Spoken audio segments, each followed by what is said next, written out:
नहीं तो ही केवल मुनि जय जान मोही। बालक बोल बधाऊ नहीं तो ही, मैं तुझे बालक बोल चुका हूँ। कहाँ पर रे न बालक, इसलिए बधाऊ नहीं तो ही। और तू मुझे क्या समझता है?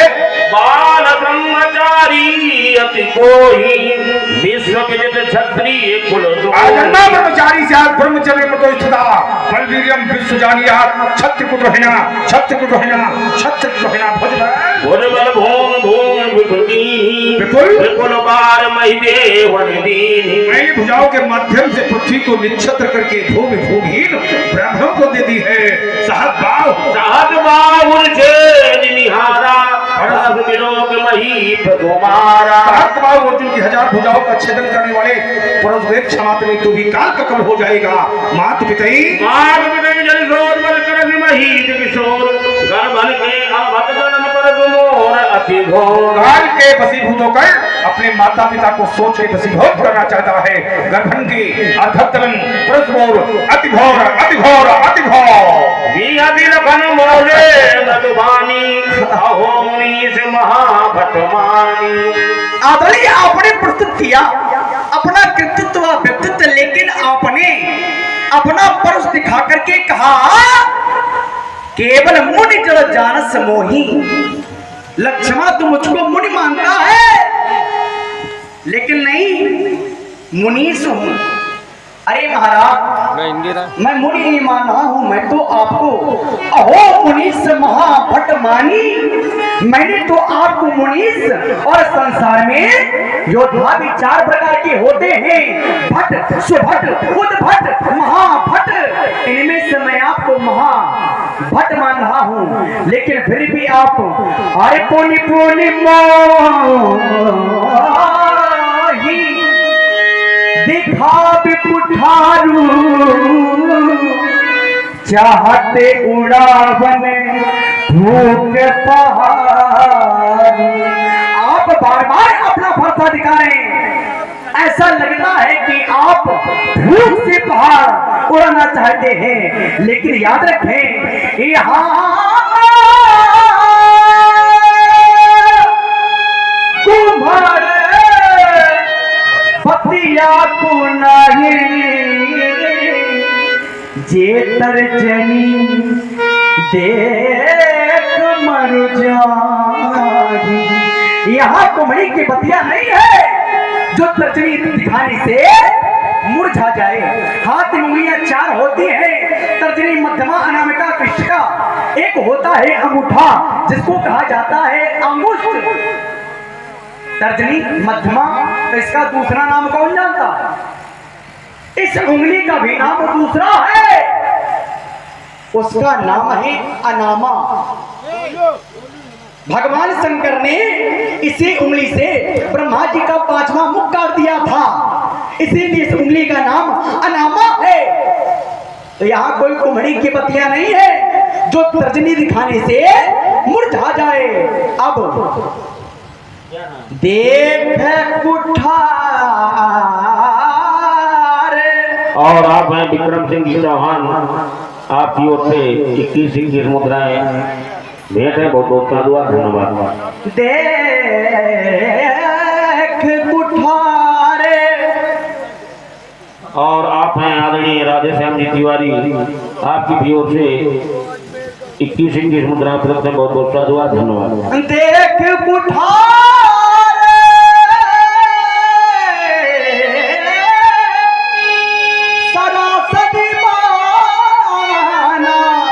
मैं कछु कहा सहित अभिमाना अभिमाना। मैंने आपका परुष, धनुष और इस वेश को देख करके अभिमान युक्त बातों का प्रयोग किया।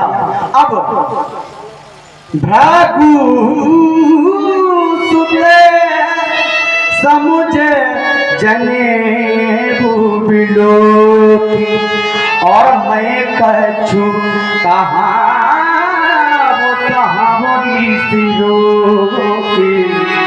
मैंने आपका जन्म देखा तो मैं आपको जान गया कि आप भद्रवंशी ब्राह्मण हैं, क्योंकि इनका जन्म काहे का है? कपास का है।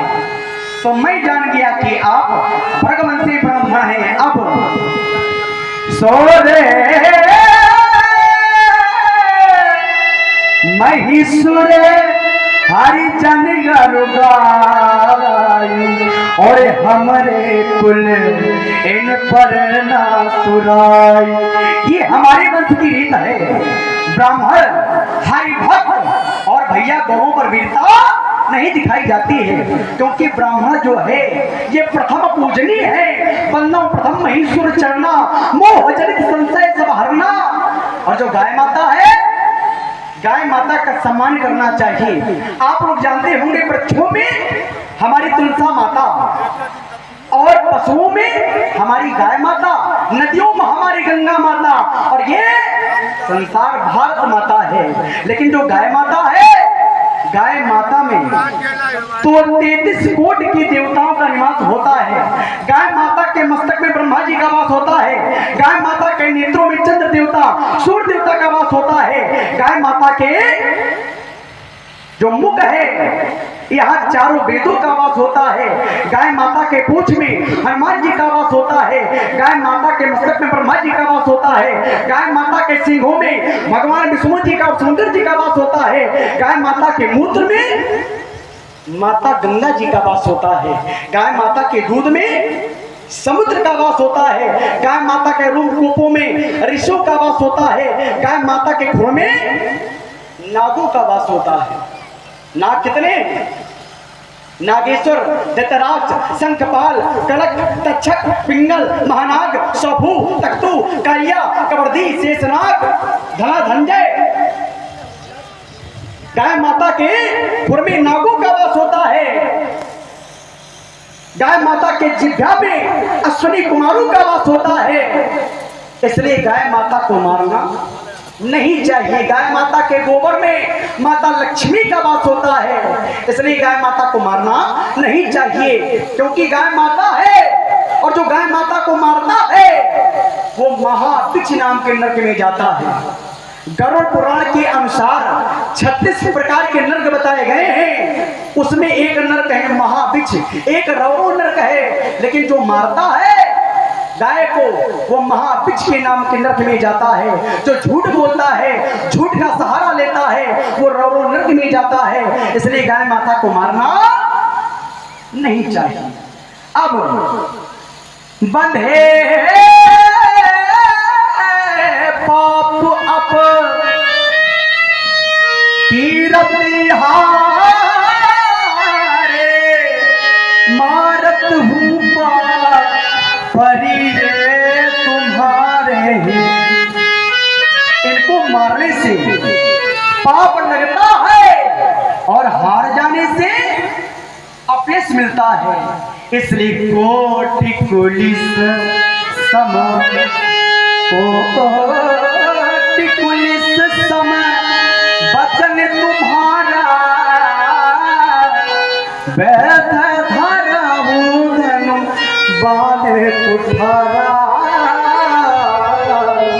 जो भी लोग अंचित कहूं क्षमा महागुण धीर।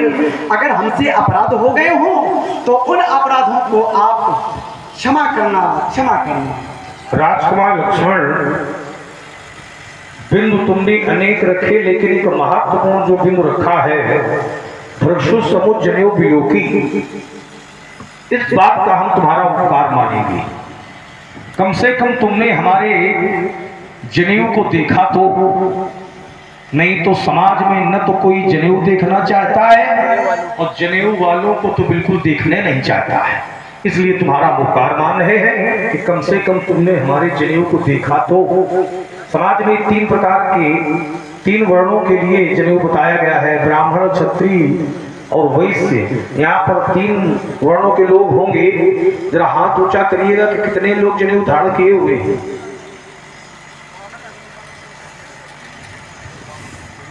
चलो ठीक है, कम से कम इतनी कम संख्या में इतने लोग धारण किए हुए हैं तो बहुत अच्छी बात है, बहुत अच्छी बात है। इसलिए अच्छी बात है क्योंकि बातें तो होती हैं, सनातन धर्म सुरक्षित रखो, केवल उपदेश होता है। उपदेश होता है सनातन धर्म सुरक्षित रहे, लेकिन कैसे रहेगा? बाल कटवाने के लिए तरह तरह के लोग बाल कटवाते हैं, लेकिन चोटी नहीं रखाते हैं और बात करते हैं सनातन धर्म की। कैसे सुरक्षित रहेगा? हमारी पहचान है शिखा, हमारी पहचान है सूत्र। 5-5 तोले की सोने की जंजीर तो पहनेंगे, बड़ा गर्व अनुभव करेंगे, लेकिन जनेऊ पहनने में शर्म आती है। जनेऊ नहीं पहनेंगे, लेकिन 5 तोला की जंजीर पहनने में गौरव महसूस करेंगे, अनुभव करेंगे। बात करेंगे सनातन धर्म सुरक्षित रहे। अनेक प्रकार के कुत्ते तो घर में पालेंगे, लेकिन एक गाय पालने में शर्म महसूस करेंगे। और आप हैं आदरणीय अवधेश जी द्विवेदी, आपकी भी ओर से 30 मुद्रा प्रदत्त हैं, बहुत बहुत साधुवाद, धन्यवाद। देखिए मेरा आग्रह है, जहां तक हमारी ध्वनि जा रही है और जो लोग यहाँ पर उपस्थित हैं, जिसका जो चिन्ह हो आप लोग अवश्य धारण करिएगा। क्यों मेरा आग्रह है? क्यों आग्रह है? क्योंकि लक्ष्मण ने जब तक हमारे जनेऊ को नहीं देखा, इसने समाज में हमारा अपमान किया है, लेकिन जैसे ही इसने हमारे जनेऊ को देखा, हमारे चिन्ह को देखा, तो कहता है कि जो बिलो की अनुचित के हो तो क्षमो महामुनि। चिन्ह का वो प्रभाव है, जनेऊ का वो प्रभाव है कि जैसे ही इसने हमारे जनेऊ को देखा है तो कहता है क्षमो महामुनि धीर। इसलिए मेरा आग्रह है कि जिसका जो चिन्ह हो आप लोग अवधारण करिएगा। इसको साधारण सूत्र न समझो, ये साधारण सूत्र नहीं है। यज्ञो पवित्रम परमम, परम पवित्र है। तो जब हम परम पवित्र को धारण करेंगे तो स्वयं में परम पवित्र होंगे।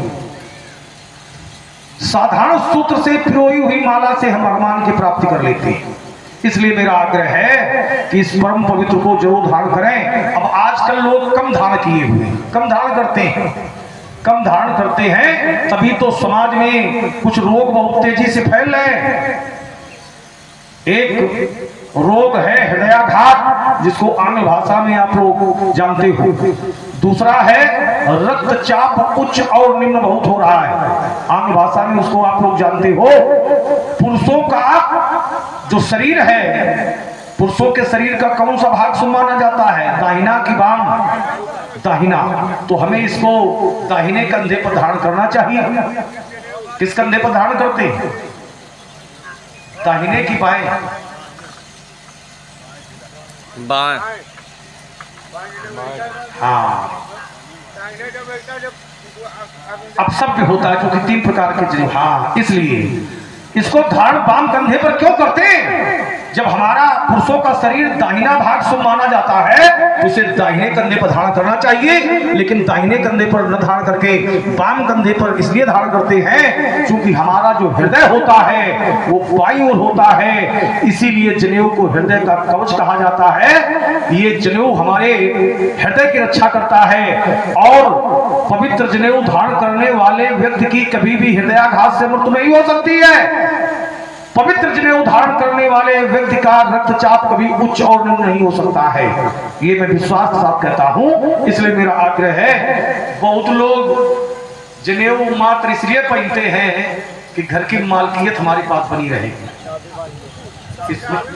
ये बात केवल चाबी बांधने के लिए ना, मात्र चाबी बांधने के लिए जनेऊ धारण करते हैं। यदि आपने इस जनेऊ में चाबी बांध ली, अतिरिक्त ग्रंथि लगा दी, तो जनेऊ खंडित हो गया। इसकी नियत जनेऊ, इस जनेऊ की नियत ग्रंथियां होती हैं, नियत गांठें होती हैं। आपने यदि एक भी इसमें गांठ लगा दी तो समझिए जनेऊ खंडित हो गया। फिर पहनो और चाहे ना पहनो, कोई लाभ नहीं। अच्छा, आप जो लोग पहने हुए हैं जनेऊ, तो इसकी गांठ को आप लोग कहाँ रखते हो? यहाँ। जो इसकी ग्रंथि है इसको आप लोग कहाँ रखते हो? नीचे ना, हृदय के पास। हमेशा हृदय के पास रखनी चाहिए। क्योंकि जब जनेऊ की ग्रंथि ऊर्ध्वमुखी होगी, ऊर्ध्वमुखी माने ऊपर की होगी तो हमारा उत्थान होगा, और जनेऊ की ग्रंथि अगर अधोमुखी होगी, नीचे होगी तो हमारा पतन होगा। इसको हमें विशेष ध्यान में रखना है कि जनेऊ धारण करें तो हमेशा जनेऊ की ग्रंथि हमारे हृदय के पास होनी चाहिए। लक्ष्मण ने कहा जो भी लोग अनुचित कहो तो क्षमो महामुनि धीर। व्यास जी आप तो कही दोगे कि हम श्रमित बहुत है, तो इसलिए हम आपके प्रश्न का उत्तर नहीं करेंगे। चलो अब इसने कहा है तो इसको हम क्षमा करें कि न करें? वो आपके विवेक पर निर्भर करता है। क्षमा करें कि न करें? लेकिन क्षमा तो करेंगे हम, हमारा विवेक यही कहता है, हमारा विवेक नहीं बल्कि चरित्र कहता है क्षमा करेंगे, लेकिन केवल कौशिक सील तुम्हारे सील के कारण मैं क्षमा कर रहा हूं, और न तो यही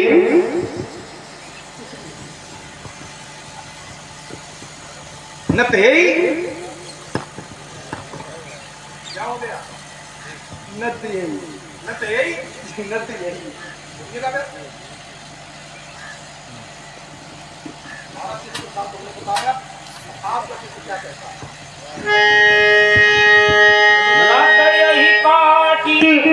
कुठार कठोरे गुरहि गुण होते श्रम थोरे। नहीं तो अपने कठिन कुठार से इसके कलकल को काट करके गुरुदेव भगवान शंकर के ऋण से थोड़े ही श्रम से मूड हो जाता।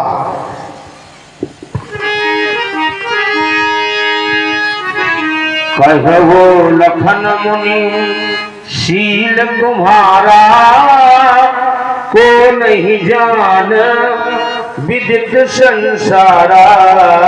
वास्तव में महाराज आप बड़े शीलवान हैं, आपके शील को कौन नहीं जानता है, कौन नहीं जान विदित संसारा। ये विश्व में विख्यात है, आपने अपनी माता का वध किया था। परशुराम पितु आज्ञा राखी और मारी माते लोग की सब साथी। वाह, ये सारे लोग जानते हैं कि आपने अपने पिताजी के कहने पर माता का शीश काट डाला था। कितने सपूत तुम परशुराम, कुछ लाज ना आती राम राम हैं? तुम्ही हो शिष्य संचालक, तुम्ही ने भूख मारी है और तुम्ही ने मात पद की ना, तुम्ही ने रिपु संहारे हैं, तुम्ही ने रुधिर लेकर के पितरों को पिलाया है और तुम्ही ने रक्त कुंडों में मुदित होकर के नहाया है। तुम्ही हो चंद्र शुक्र दाता, नमामि वीरता भूषण तुम्ही हो, और तुम्ही हो विश्व संहारी। इसलिए जब बालक छोटा होता है तो मैया क्या करती है, माँ के किसी भी अंग को काटो तो भैया खून निकलता है, लेकिन माँ उसी खून को दूध बना करके अपने बेटे को पिलाती है। लेकिन आपने ममता नहीं समझी, आदेश मिला वर्षा लेके जुड़ गए। इसलिए महाराज जब बालक छोटा होता है तो क्या करता है, जब बालक जब होता है अरे लग छोटा तो मैया कष्ट उठाती है और कीले से हटा कर के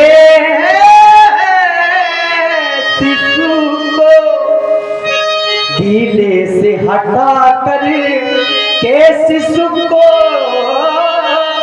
सूखे में सदा सुलाती है, लगती है भूख जा भी शिशु को तो मैया सीने से लगाती है, फिर खून दूध में परिणत कर, फिर खून दूध में परिणत कर बेटे को तुरंत पिलाती है। जब बालक उठे कर चलता और चलने में गिर जाता है, तब पकड़ के उंगली निज मैया मैया तब पकड़ के उंगली, अरे निज मैया बेटे को चलना सिखाती है। जब बालक सोते जग जाता तो मैया उसे लोरी सुनाती है। फिर सुनाते लोरी, अरे निज मैया बेटे को तुरंत सुलाती है। प्रतिपल देती है प्यार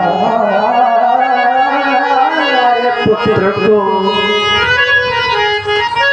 प्रतिपल देती है प्यार पुत्र को। बलिहारी उसे पर जाती है। जब होता है बालक छोटा तो मैया कष्ट उठाती है। अब माता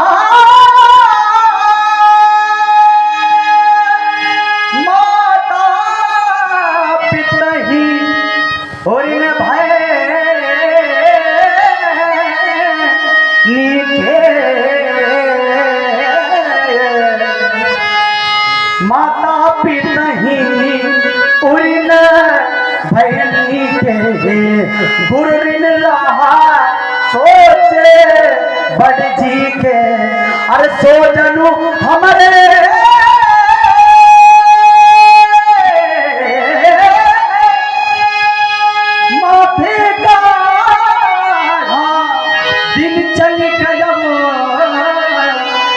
प्याज बाबू बढ़ा। अब आनी बेवहरिया बोली, अब आनी बेवहरिया बोली। तुरंत देवा मैं थैली खोली। जो बाकी रहा गुरु का ऋण उसको मैं निपटा दूंगा।